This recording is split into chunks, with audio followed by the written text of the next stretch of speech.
अच्छा जी, अब टेस्ट से हट के जनाब एक दो छोटी छोटी बातें और सुन लीजिए। साइड बार में कुछ इंफॉर्मेशन थी, ये भी इम्पोर्टेंट है। एक तो जनाब ये वाली थी ECG। ECG ये है बेटा जी इलेक्ट्रो कार्डियोग्राफी। ECG। ECG में क्या करते हैं जनाब, नाबियाली ये असल में हार्ट का अगर प्रॉब्लम हो तब जनाब देखा जाता है। तब कहते हैं डॉक्टर कहते हैं जनाब ECG करा ले आओ। ये क्या है जनाब ECG?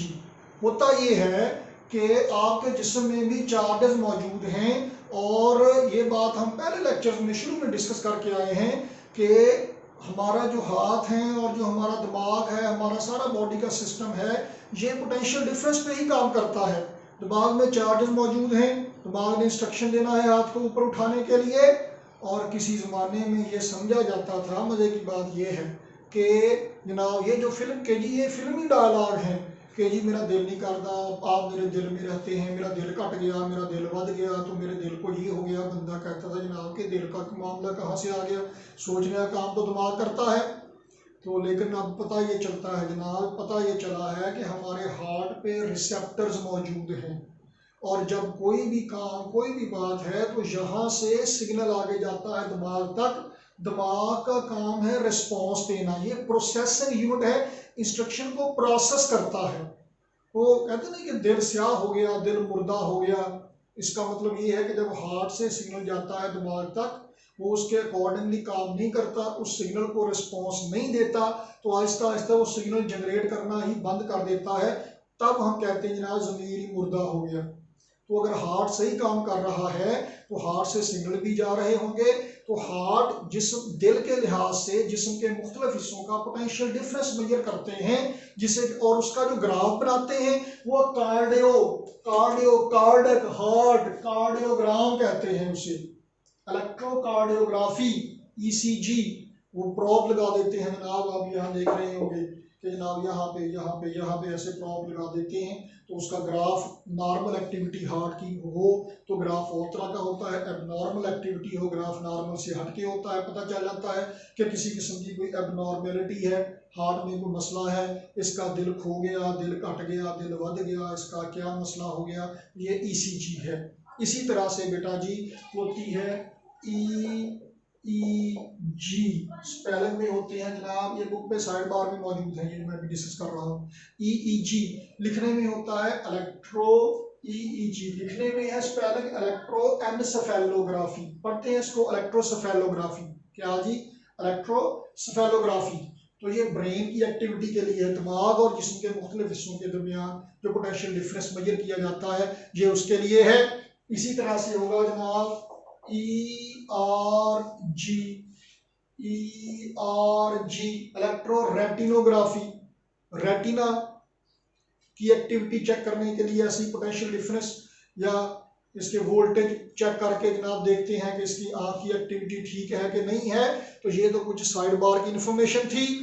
और जनाब यारी एक और स्पेशल केस देखिए, जैसा कि जनाब एक MCQ आपको दिया गया और एग्जाम्पल भी सेकंड एग्जाम्पल है जो आपकी बुक में मौजूद है कि एक पॉजिटिव चार्ज है एक नेगेटिव चार्ज है, इनकी वजह से इनके बिल्कुल मिड पॉइंट पे दरमियान में पोटेंशियल की वैल्यू कितनी है, तो इसका पोटेंशियल है V+, इसका पोटेंशियल है V-, इसका है KQ/R, इसका है -KQ/R, दोनों को जमा करके नेट पोटेंशियल बन जाता है कितना जनाब? 0। हालांकि इलेक्ट्रिक फील्ड इंटेंसिटी है, इलेक्ट्रिक फील्ड है, तो ये देखें ये वो केस है, ये एक स्पेशल केस है। यहाँ पे इसके मिड पॉइंट पे जहाँ क्रॉस लगाया गया है, मिड पॉइंट पे पोटेंशियल 0 है, इलेक्ट्रिक फील्ड 0 नहीं है। ओके, इसी तरह से देखें एक और सूरत हाल, ये स्फीयर है, इस पे चार्ज मौजूद है। ओके जी, यहाँ पे गॉस लॉ की पहली एप्लीकेशन, चार्ज स्फीयर की वजह से इसके अंदर यहाँ पे इलेक्ट्रिक फील्ड 0 है। इलेक्ट्रिक फील्ड, इलेक्ट्रिक निशान डालने अच्छा होता है, इलेक्ट्रिक फील्ड 0 है, लेकिन यहाँ पोटेंशियल 0 नहीं है। इलेक्ट्रिक फील्ड जीरो है, पोटेंशियल जीरो नहीं है। तो ये वो सिचुएशन है जहां पर इलेक्ट्रिक फील्ड इंटेंसिटी जीरो है, पोटेंशियल जीरो नहीं है। और ये वो सिचुएशन है जहां पे पोटेंशियल जीरो है और इलेक्ट्रिक फील्ड जीरो नहीं है।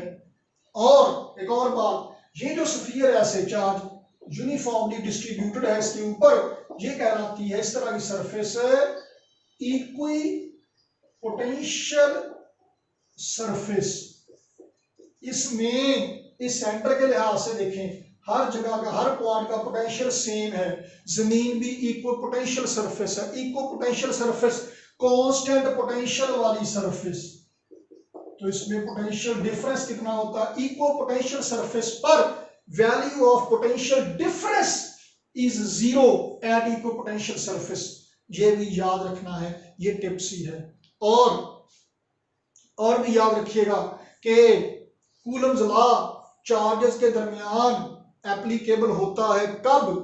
कूलम्स लॉ कब एप्लीकेबल है? When R is greater than 10⁻⁻15 metre की रेंज में हो, नियरली इक्वल टू, चले कह लीजिए ग्रेटर देन और इक्वल टू। इससे कम फासले पे कूलम्ब लॉ एप्लीकेबल नहीं होता। फिर क्या होता है वो न्यूक्लियर फिजिक्स में पढ़ेंगे हम। ठीक है जी। तो जनाब ये एक दो मोटी मोटी बातें लगे हाथों हमने डिस्कस कर ली। तो मिलते हैं जनाब अगली एपिसोड में। Stay tuned.